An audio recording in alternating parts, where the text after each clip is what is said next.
그리스도인 성장의 열쇠 제10장 죄로부터의 승리. 창세기는 아담과 하와가 어떻게 죄를 짓게 되었는지를 보여주고 있습니다.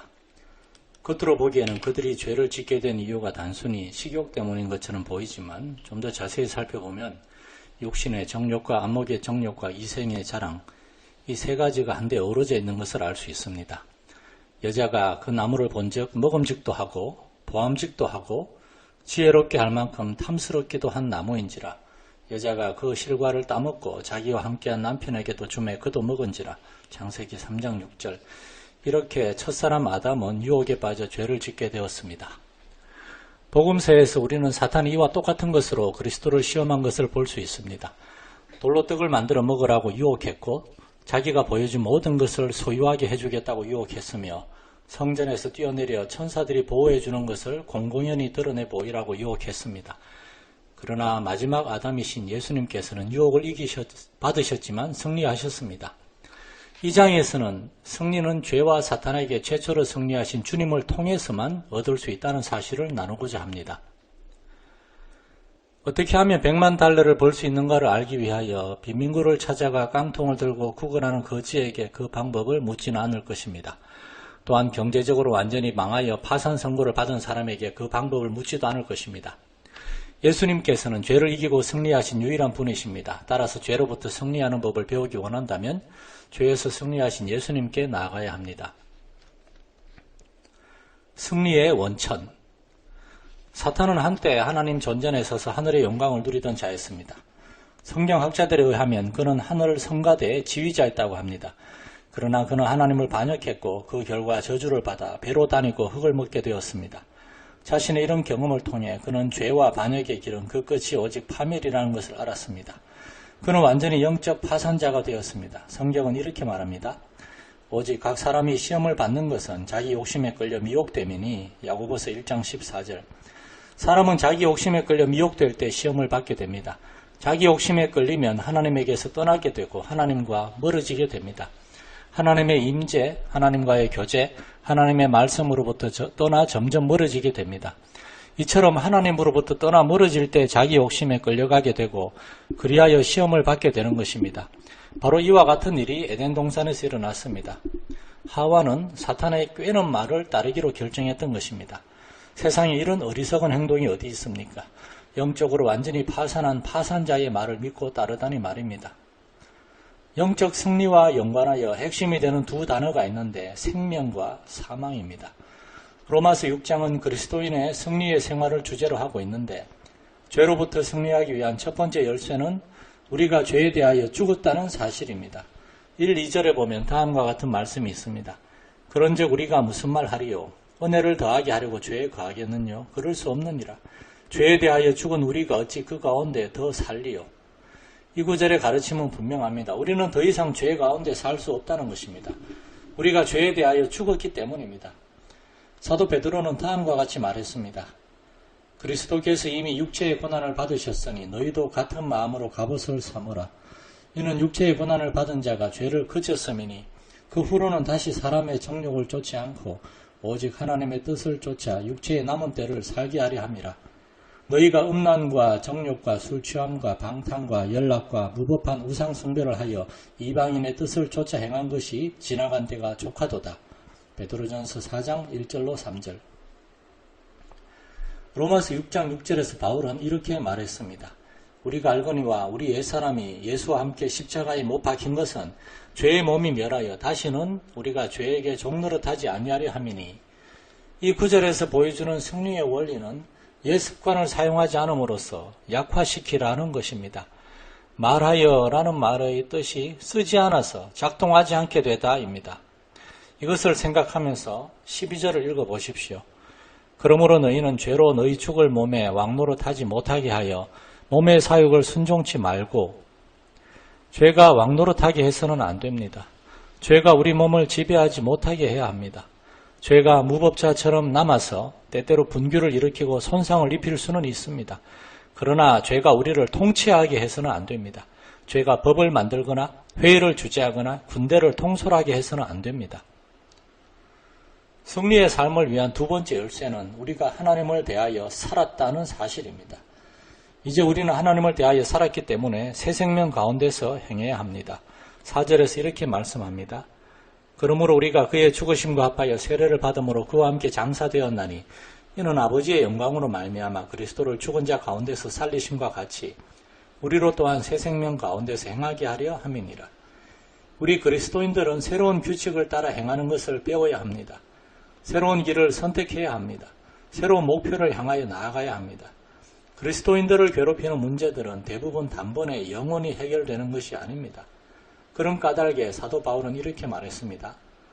또한 너희 지체를 불의의 병기로 죄에게 드리지 말고 오직 너희 자신을 죽은 자 가운데서 다시 산 자같이 하나님께 드리며 너희 지체를 의의 병기로 하나님께 드리라.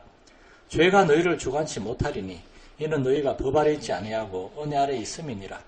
로마서 6장 13절 14절.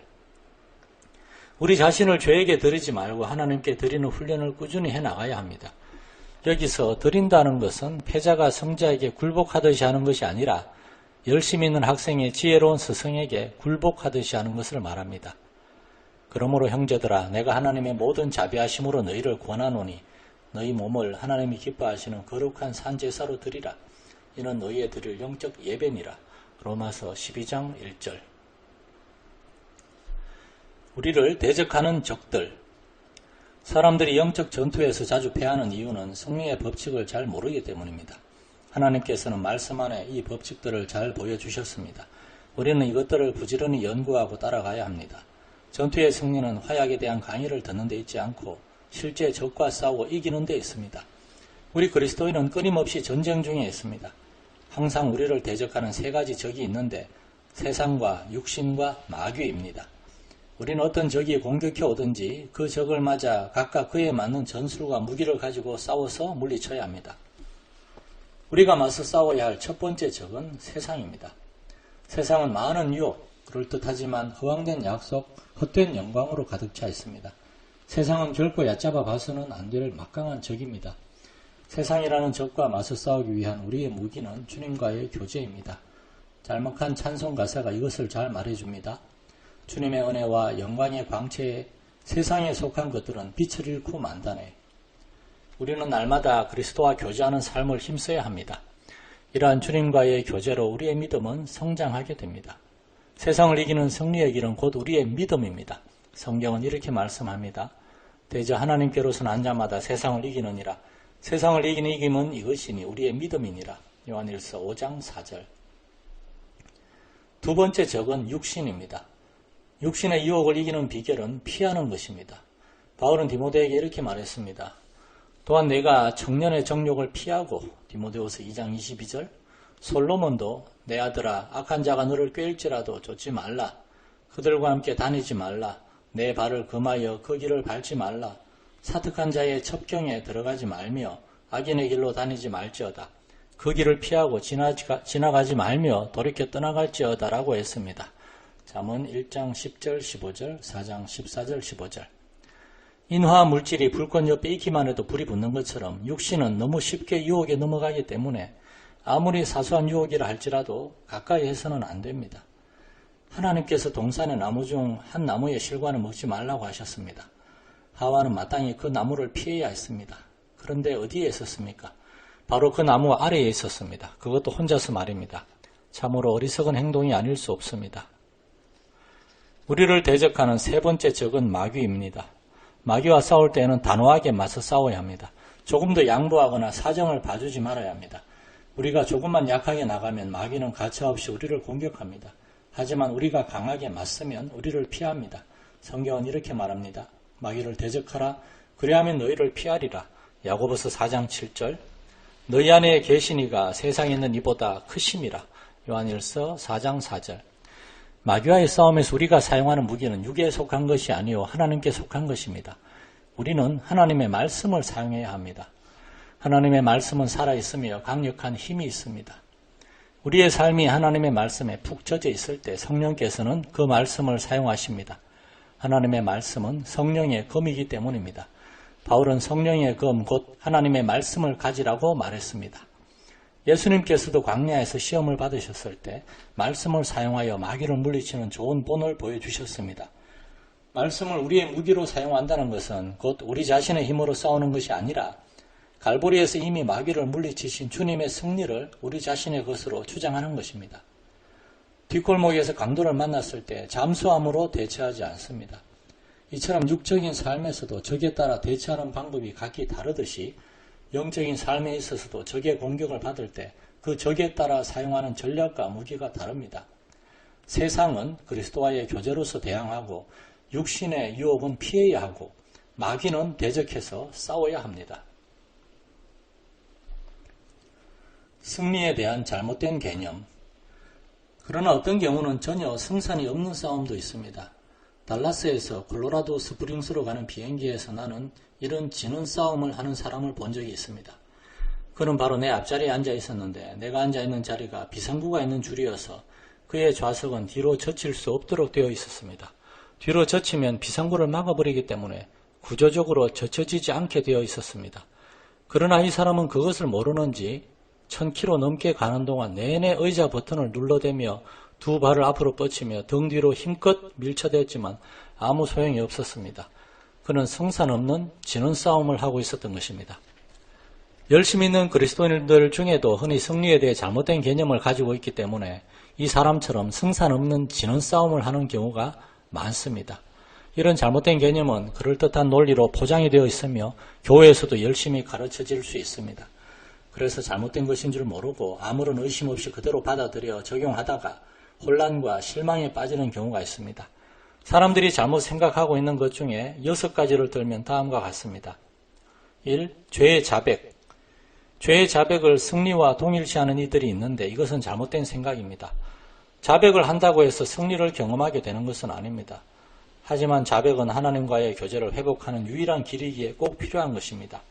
만일 우리가 우리 죄를 자백하면 저는 미쁘시고 이로우사 우리 죄를 사하시며 모든 불의에서 우리를 깨끗게 하실 것이요. 요한일서 1장 9절. 자백을 통해서 우리는 승리를 향한 첫걸음을 내딛게 되며 하나님께서는 이것을 기뻐하십니다. 그러나 자백은 단지 시작일 뿐 계속 승리의 길을 가도록 보장해 주지는 않습니다.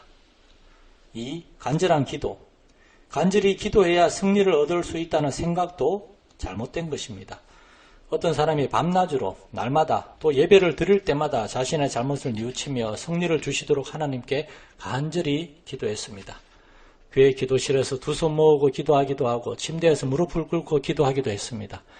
그런데 언제 어디서 기도하든 그가 미처 깨닫지 못한 사실이 있는데 그것은 승리를 구하는 기도는 응답될 수가 없다는 것입니다. 승리는 이미 주어졌기 때문입니다. 그리스도인은 이미 승리를 얻었습니다. 예수님께서는 이미 죄와 사망을 이기셨습니다. 세상과 육신과 마귀에 대해서 이미 승리하셨습니다. 우리 주 예수 그리스도로 말미암아 우리에게 이김을 주시는 하나님께 감사하노니 고린도전서 15장 57절. 참으로 놀라운 사실은 승리를 거두신 그 예수님께서 우리 안에 계신다는 것입니다. 하나님께서 원하시는 것은 우리가 오직 예수님만 의지하는 것입니다. 승리를 구하기보다 그리스도 안에서 이미 얻은 승리를 누리십시오. 3. 부족감. 뭔가가 더 있어야 승리할 수 있다는 생각도 잘못된 것입니다. 내가 현재 가지고 있는 것으로는 승리할 수 없다. 승리의 삶을 살기 위해서는 뭔가가 더 필요하다. 하나님께서 뭔가를 더 주셔야 한다라고 생각하는 것인데 이 역시 잘못된 생각입니다. 성경은 찬송하리로다. 하나님 곧 우리 주 예수 그리스도의 아버지께서 그리스도 안에서 하늘에 속한 모든 신령한 복으로 우리에게 복 주시되라고 말합니다. 하늘에 속한 모든 신령한 복을 이미 소유하고 있는 우리에게 더 필요한 것이 무엇이겠습니까? 그리스도를 마음에 모신 사람은 필요한 모든 것을 소유하고 있습니다. 그리스도 안에는 신성의 모든 충만이 육체로 거하시고 너희도 그 안에서 충만하여졌으니 그는 모든 정사와 권세의 머리시라. 골로새서 2장 9절 10절. 하나님께서 그리스도 안에서 충만하게 주셨는데도 더 필요한 것이 있다고 하는 것은 그리스도의 이름을 모독하는 것이요 그리스도께서 하신 일을 부인하는 것이며 그리스도의 능력을 비웃는 것입니다. 우리 자신을 주님께 내어드릴 때 우리는 삼위일체 되신 하나님의 충만하심, 즉 아버지와 아들과 성령의 충만하심으로 충만케 됩니다. 4. 자기훈련. 자기훈련과 승리를 동일시하는 것입니다. 끊임없이 자기를 훈련해야 승리한다는 생각입니다. 물론 우리는 자신의 몸을 쳐서 복종시켜야 할 필요가 있습니다. 훈련은 제자의 삶에 꼭 필요한 것입니다. 하지만 우리의 노력과 수고로 승리를 얻는 것은 아닙니다. 바울은 다음과 같이 가르치고 있습니다. 너희가 세상의 초등학문에서 그리스도와 함께 죽었거든 어찌하여 세상에 사는 것과 같이 의문에 순종하느냐. 곧 붙잡지도 말고 맛보지도 말고 만지지도 말라 하는 것이니 사람의 명과 가르침을 쫓느냐? 이런 것들은 자의적 숭배와 겸손과 몸을 괴롭게 하는 데 지혜 있는 모양이나 오직 육체 쫓는 것을 금하는 데는 유익이 조금도 없느니라. 골로새서 2장 20절로 23절. 5. 영적 성숙. 영적 성숙과 승리를 동일시하는 것입니다. 영적으로 성숙하면 승리하게 된다는 생각입니다. 나이를 먹어감에 따라 영적으로 더욱 성숙해질 수는 있습니다. 그러나 영적으로 성숙해진다고 해서 반드시 더 승리하는 삶을 살게 되는 것은 아닙니다. 성숙하면 더 겸손해지고 하나님의 은혜를 더욱 의뢰하게 될 뿐입니다. 베드로는 하나님의 자녀로 새로 태어났을 때 우리에게 일어난 일을 이렇게 말했습니다. 이로써 그 보배롭고 지극히 큰 약속을 우리에게 주사 이 약속으로 말미암아 너희로 정욕을 인하여 세상에서 썩어질 것을 피하여 신의 성품에 참여하는 자가 되게 하려 하셨으니 베드로서 1장 4절. 성숙이라 함은 영에 속한 새 사람은 날마다 새롭게 되고 육에 속한 옛 사람은 그 힘을 잃어가는 것입니다. 6. 영적 활동. 활발한 영적 활동과 승리를 동일시하는 것입니다. 마땅히 할 일을 힘써야 승리한다는 생각입니다. 마땅히 할 일을 힘써하는 것은 좋은 일입니다. 문제는 그 동기입니다. 그 일을 하는 이유가 자기 힘으로 승리를 쟁취하기 위한 것이라면 조심해야 합니다. 잘못하면 이른바 율법주의에 빠질 수가 있기 때문입니다. 이에 대해 바울은 이렇게 질문했습니다.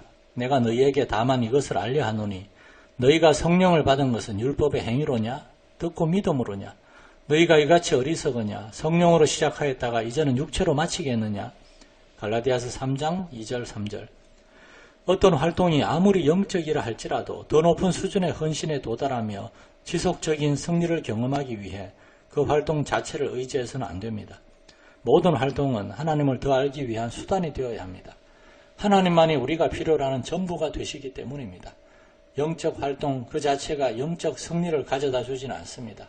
활동 자체로 승리를 얻으려 하는 것은 성산 없는 지는 싸움을 싸우고 있는 것입니다. 오직 승리는 승리하신 그리스도 안에서만 찾을 수 있습니다.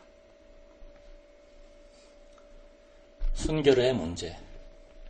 여러 해 동안 보지 못했지만 마치 어제 대화를 나누었던 것처럼 기억이 생생한 한 사람이 있습니다. 그는 매우 인상적인 젊은이였는데 키가 크고 잘생겼으며 예의가 바르고 지적이며 영적이었습니다. 예수님처럼 그도 지혜와 그 키가 자라가며 하나님과 사람에게 더 사랑스러워 가고 있었습니다. 우리가 만났던 그해 여름 그는 방학을 이용하여 한 기독교 기관에서 섬기고 있었습니다. 그의 눈은 언제나 반짝반짝 빛났고 얼굴에는 항상 웃음이 있었으며 발걸음은 힘이 있었습니다. 기관의 회장으로부터 그 다음에 여름에도 다시 와서 수고해달라는 개인적인 초청을 받고 그는 방학이 끝나 개학을 하게 되어 대학으로 돌아갔습니다. 모든 사람이 그로 인해 도전과 감명을 받았습니다. 그해 가을 내가 말씀을 전하는 수양회에 참석한 그를 봤을 때 나는 직감적으로 그에게 뭔가 잘못된 일이 일어나고 있음을 느낄 수 있었습니다. 눈에 생기가 없었고 얼굴에는 미소가 사라졌으며 발걸음에는 힘이 없었습니다. 그는 나를 피했고 혼자 있으려고만 했습니다. 마지막 모임이 끝난 후 나는 그를 찾아가 혹 내가 그의 감정을 상하게 했는지 뭔가 잘못한 것이 있는지 물었습니다. 그가 대답했습니다. 아닙니다. 그런 것은 아무것도 없습니다. 나는 마음이 놓였지만 그가 함께 이야기하는 것을 원치 않는 것 같아 자리에서 그냥 일어서려고 하자 그제야 그는 그동안 있었던 일을 죄다 털어놓기 시작했습니다. 그의 여름 이후 그는 한 젊은 여자를 알게 되었던 것 같습니다. 그녀의 남편이 일관계로 집을 떠나 있는 시간이 많았기 때문에 그녀는 외로워했습니다. 그래서 그는 그녀의 집에서 시간을 보내는 일이 많게 되었고 얼마 지나지 않아서 죄를 짓게 된 것 같았습니다. 그의 이야기를 들으니 잠언에 나오는 이야기가 생각났습니다. 잠언 7장. 한 젊은이가 거리를 가다가 한 여자를 만났는데 그 여자는 그를 붙잡고 매혹적인 옷과 호리는 말로 그를 유혹했습니다. 곧 그는 그녀의 집으로 들어갔습니다. 그녀의 남편은 먼 여행을 떠났기 때문에 그녀는 상대가 필요했던 것입니다. 그 이야기는 이렇게 끝을 맺고 있습니다. 여러 가지 고운 말로 혹하게 하며 입술에 호리는 말로 꿰물어 소년이 곧 그를 따랐으니 소가 푸주로 가는 것 같고 미련한 자가 벌을 받으려고 쇠사슬에 매이러 가는 것과 일반이라. 필경은 살이 그 간을 뚫기까지 이를 것이라. 새가 빨리 그물로 들어가되 그 생명을 잃어버릴 줄을 알지 못함과 일반이니라. 아들들아 나를 듣고 내 입의 말에 주의하라. 내 마음이 음녀의 길로 치우치지 말며 그 길에 미혹지 말지어다. 대저 그가 많은 사람을 상하여 떨어지게 하였나니 그에게 죽은 자가 허다 아니라. 그 집은 음부의 길이라 사망의 방으로 내려가느니라. 잠언 7장 21절로 27절. 이 이야기 속에서 두 가지 사실을 엿볼 수 있습니다. 여기에는 유혹에 넘어간 사람이 어리석고 지혜 없는 젊은이로 그려져 있지만 이런 일은 누구에게나 일어날 수 있습니다. 성숙한 사람들도 마찬가지로 미혹당할 수가 있다는 것입니다. 대저 그가 많은 사람을 상하여 떨어지게 하였나니 그에게 죽은 자가 허다 아니라. 26절. 그 어리석은 젊은이만이 아니라 영적으로 성장한 그리스도인이나 목사나 선교사도 육신의 정욕에 빠질 수 있습니다. 또 21절에서 여러 가지 고운 말로 혹하게 하며 입술에 호리는 말로 꿰물어라고 한 것을 볼 때 이 젊은이도 잠시 동안은 흔들리지 않고 거절했던 것이 분명합니다. 그러나 두려운 것은 이렇게 엄히 경고했던 잠언 기자도 역시 같은 죄에 빠졌다는 사실입니다. 이스라엘 왕 솔로몬이 이 일로 범죄하지 아니하였느냐? 저는 열국 중에 비길 왕이 없이 하나님의 사랑을 입은 자라. 하나님이 저로 왕을 삼아 온 이스라엘을 다스리게 하셨으나 이방 여인이 저로 범죄케 하였나니. 느헤미야 13장 26절. 솔로몬 왕이 바로의 딸 외에 이방이 많은 여인을 사랑하였으니 곧 모압과 암몬과 에돔과 시돈과 헷 여인이라. 여호와께서 일찍이 이스라엘 자손에게 말씀하시기를 너희는 저희와 서로 통하지 말며 저희도 너희와 서로 통하게 말라. 저희가 정령코 너희의 마음을 돌이켜 저희의 신들을 쫓게 하리라 하셨으나 솔로몬이 저희를 연애하였더라.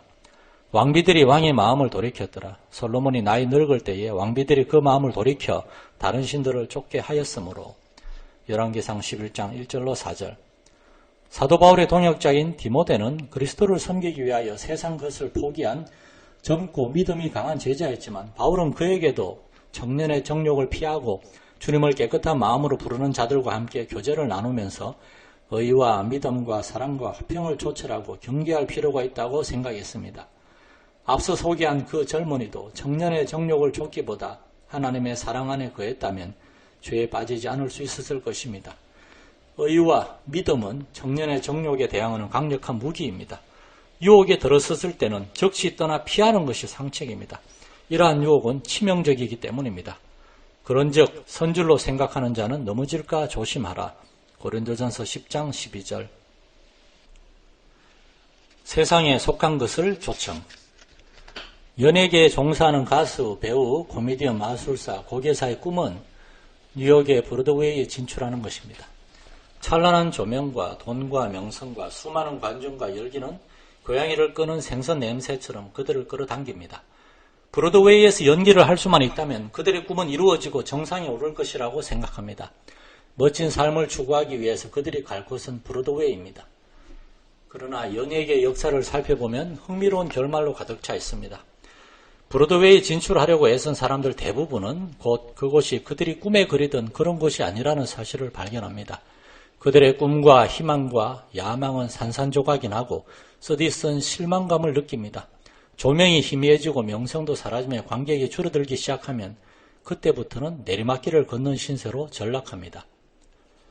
성경에도 브로드웨이에 대한 언급이 있습니다. 바로 넓은 길에 대한 것입니다. 이 길도 쓰디쓴 실망으로 우리를 인도합니다. 예수님께서 친히 말씀하셨습니다. 좁은 문으로 들어가라. 멸망으로 인도하는 문은 크고 그 길이 넓어 그리로 들어가는 자가 많고 생명으로 인도하는 문은 좁고 길이 협착하여 찾는 이가 적음이니라. 마태복음 7장 13, 14절. 쾌락에 빠져있고 세속에 물든 많은 현대인들은 이 말씀에 의문을 제기할 것입니다. 그러나 이 말씀은 우리의 영원한 운명뿐만 아니라 현재 이 땅에서의 우리의 삶에도 적용됩니다. 구원의 문은 좁습니다. 천국으로 인도하는 길은 많이 있는 것이 아닙니다. 예수님께서는 내가 곧 길이요 진리요 생명이니 나로 말미암지 않고는 아버지께로 올 자가 없느니라고 말씀하셨습니다. 오직 예수님만이 유일한 길이십니다. 이 땅에서의 행복한 삶도 넓은 길, 브로드웨이가 아니라 좁은 길을 갈 때 얻을 수 있다는 것 또한 사실입니다. 좁은 길은 생명과 풍성한 삶으로 인도하는 반면 넓은 길은 죽음과 멸망으로 인도합니다. 일생 동안 오직 한 반려자를 위해 헌신하는 것이 12명을 상대로 즐기는 것보다 정말 더 낫습니까? 주님의 말씀을 따라 사는 것이 스스로 만든 규칙에 따라 사는 것보다 정말 더 낫습니까?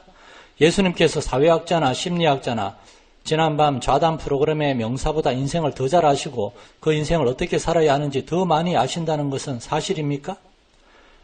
넓은 길을 걷다가 좁은 길로 돌아온 사람들 한결같이 그리스도의 길이 훨씬 좋다고 말하고 있습니다. 넓은 길은 그들에게 그럴듯한 약속을 많이 했지만 실제로는 거의 아무것도 주지 못했습니다.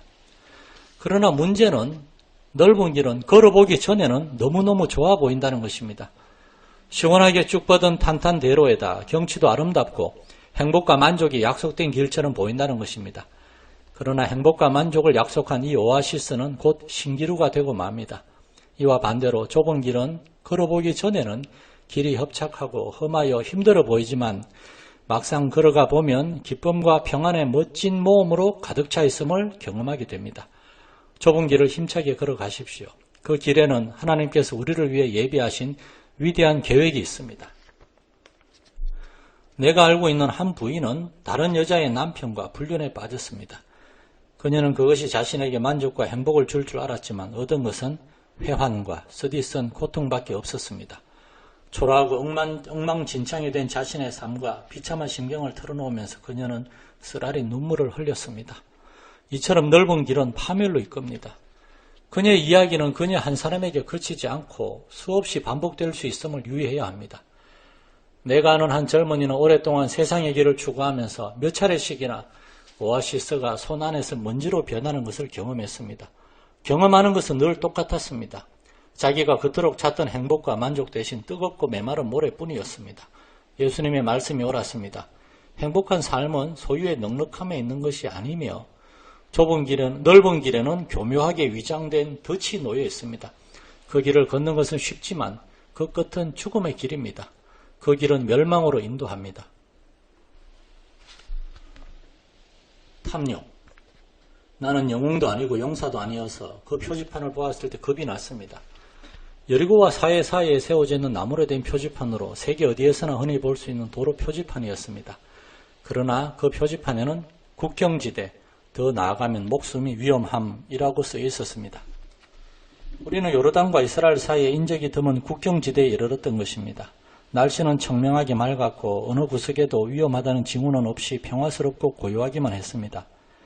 은빛 바다와 날아오르는 새, 부드러운 미풍이 더욱 정겹고 한가로운 곳이었지만 그 길을 따라 조금만 더 나아가면 총격을 받을 수도 있다는 말이었습니다. 우리의 삶이 그와 같습니다. 위험 지역에 접근하면 목숨이 위태로울 수 있다는 것을 알려줄 표지판이 필요합니다. 우리를 어둠 속에서 방황하도록 내버려 두지 아니하시는 하나님께 감사하십시오. 시편 기자는 주의 말씀은 내 발의 등이요 내 길의 빛이니이다 라고 말했습니다. 또 어떤 길은 사람의 보기에 바르나 필경은 사망의 길이니라는 경고를 기억하십시오. 쾌락을 추구하는 길을 예로 들어 봅시다. 우리는 쾌락을 추구하는 세대에 살고 있습니다. 오락을 즐긴다든지 휴가를 즐기는 것, 주말이면 산과 바다를 찾는 것, 스포츠를 즐기는 것이 문제가 되지는 않습니다. 그러나 쾌락을 추구하는 사람은 갈수록 더 많고 더 강한 것이 있어야 만족합니다. 욕심은 끝이 없습니다. 처음에는 가까운 호수에서 주말을 보내는 것으로 만족합니다. 그러나 그것도 곧 실정을 느끼고 그 다음에는 마이애미 해변으로, 그 다음에는 하와이로 여행을 합니다. 그 다음은 남태평양의 어느 섬으로, 그 다음은 지중해 해변으로, 그 다음은 인도양의 외딴 섬으로 떠납니다. 얼마 지나지 않아서 이제는 어떤 것에도 흥미를 느끼지 못하게 되고 맙니다. 가보지 않은 것이 없고 해보지 않은 것이 없지만 모든 게 시시할 뿐입니다. 나는 쾌락의 길을 쫓아 사는 사람들을 많이 보아왔습니다. 그 길은 그들의 건강을 해치고 파멸시키며 삶을 갈수록 무기력하고 무의미하게 할 뿐입니다. 오직 예수님만이 참된 기쁨을 주십니다.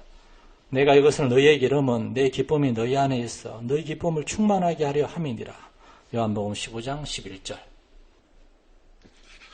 재물을 모으는 것도 마찬가지입니다. 예수님께서는 삶과 모든 탐심을 물리치라 사람의 생명이 그 소유에 넉넉한 데 있지 아니하니라고 말씀하셨습니다. 그러나 어떤 사람들은 이 말씀을 믿지 못하고 땅에 보화를 쌓는 것을 인생의 목적으로 삼고 있습니다. 세상에서 가장 값비싼 외자 승용차를 3대씩이나 차고에 들여놓고 직원 온통 페르시아 융단과 원화와 값비싼 가구로 채우며 정원에는 청동과 대리석 조각을 세웁니다. 또 보석, 모피, 악어 가죽 구두, 비단, 최신 유행 옷 등으로 벽장과 옷장을 가득 채우고 나서는 잡지를 펴놓고 자신이 가지고 있는 모든 것이 혹시나 유행에 뒤처지지는 않는지 샅샅이 흩어보는 등 끊임없이 새로운 것에서 눈을 뗄 줄 모릅니다. 물질적인 안정을 바라는 단순한 욕망 때문에 많은 사람이 돈에 덫에 걸립니다. 어떤 부자가 돈이 어느 정도 있어야 행복하겠는가라는 질문에 조금 더라고 대답했다는 이야기가 있습니다. 은을 사랑하는 자는 은으로 만족함이 없고 풍부를 사랑하는 자는 소득으로 만족함이 없나니 이것도 헛되도다. 전도서 5장 10절. 성경은 당신에게 음식과 옷은 필요하지만 쾌락과 물질과 돈을 추구하는 정욕의 국경지대를 헤매는 것은 당신의 목숨을 위태롭게 할 수 있다고 말합니다.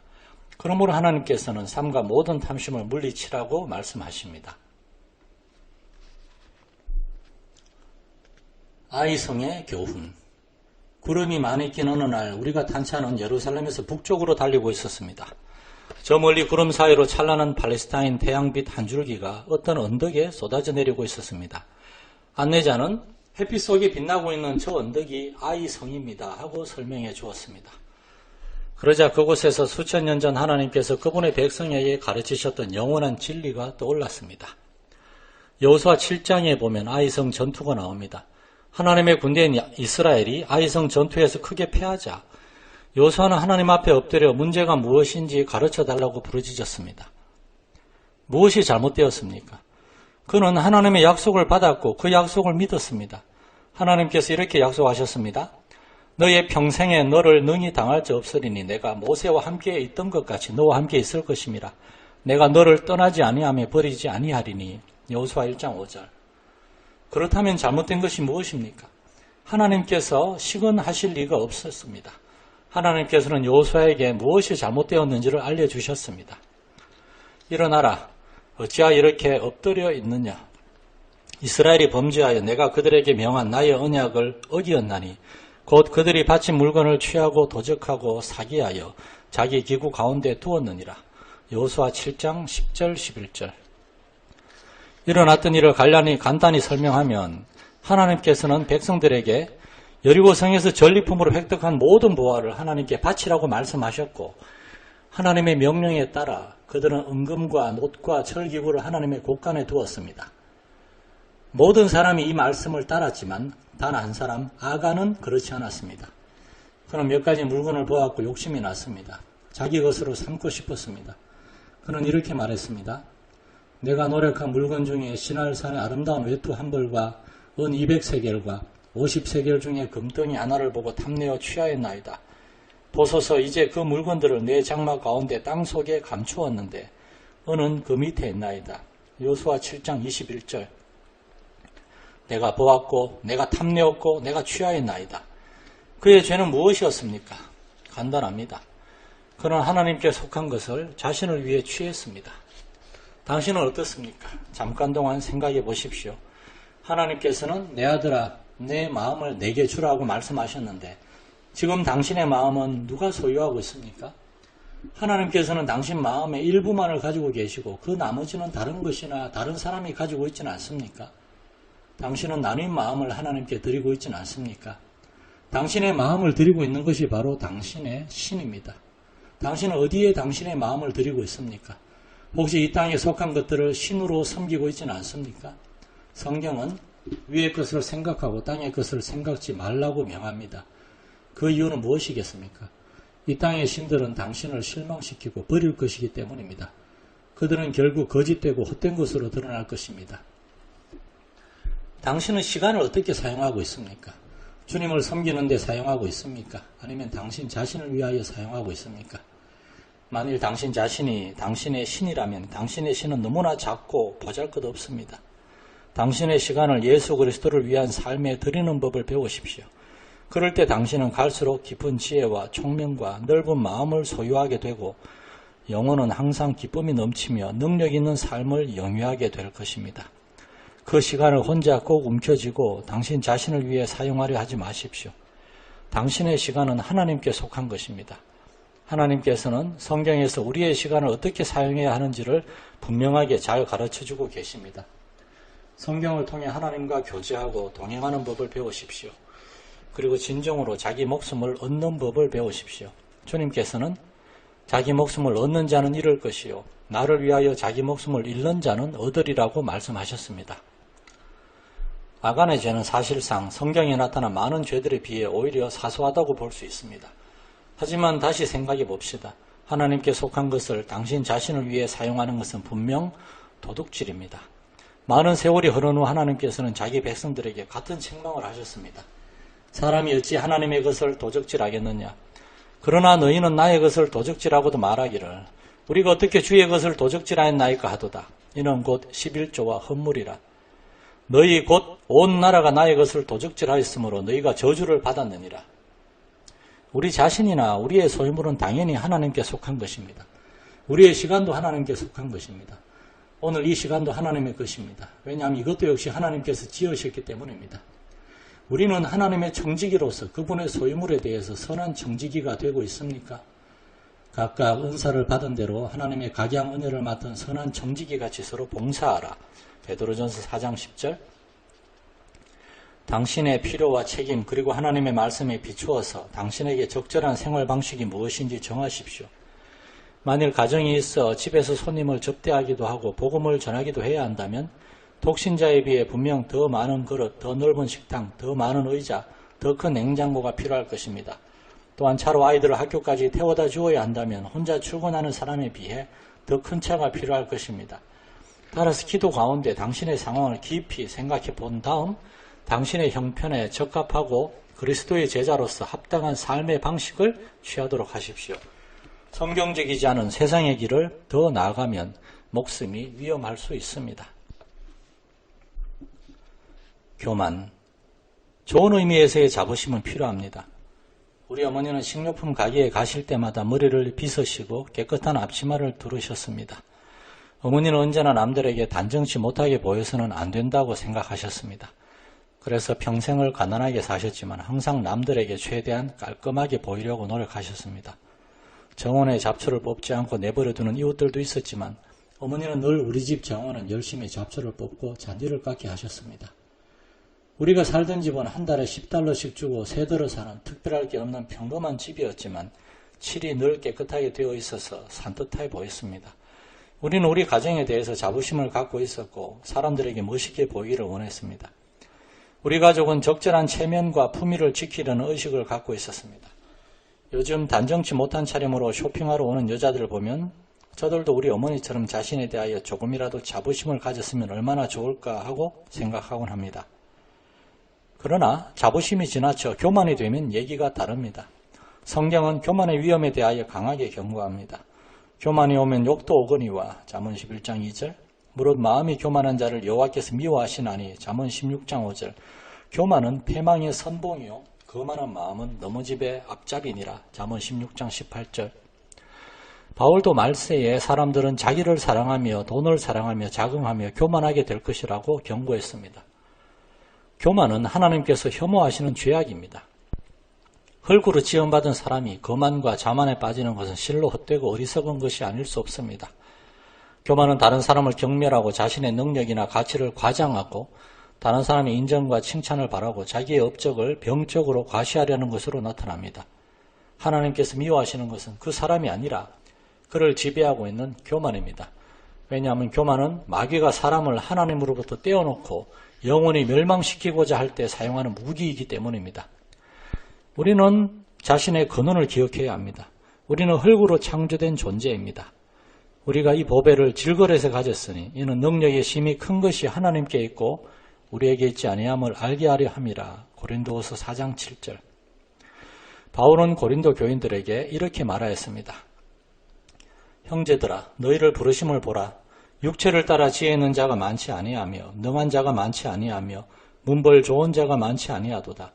그러나 하나님께서 세상에 미련한 것들을 택하사 지혜 있는 자들을 부끄럽게 하려 하시고 세상에 약한 것들을 택하사 강한 것들을 부끄럽게 하려 하시며 하나님께서 세상에 천한 것들과 멸시받는 것들과 없는 것들을 택하사 있는 것들을 폐하려 하시나니 이는 아무 육체라도 하나님 앞에서 자랑하지 못하게 하려 하심이라.